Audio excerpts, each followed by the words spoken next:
This has been a good day because we've had lots of mines. Some days you have 3 mines in the day, and so far here I think we've had 6.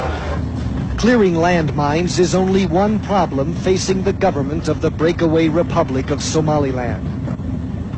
Hargeisa was destroyed by the civil war. There's no electricity, telephones, or water supply.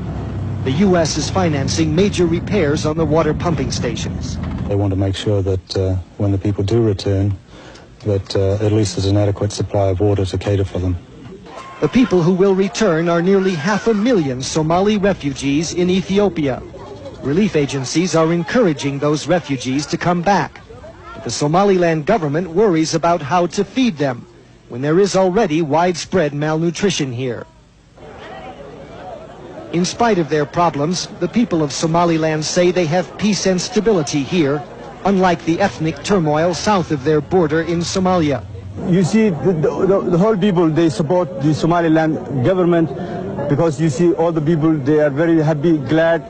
Somaliland will be Somaliland forever.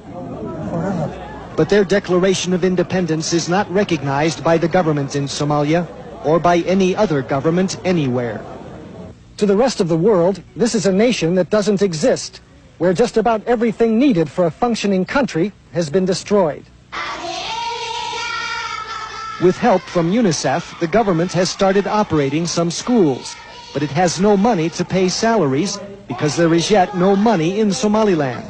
There are no banks, no post offices, no civil service to run the government. The provisional president says Somaliland will be a democratic nation with a free market economy, a nation the world will eventually have to recognize. Somaliland is here forever, definitely. There is an army here to defend this new country, the same ragtag force of rebels that overthrew the government that persecuted the clans here.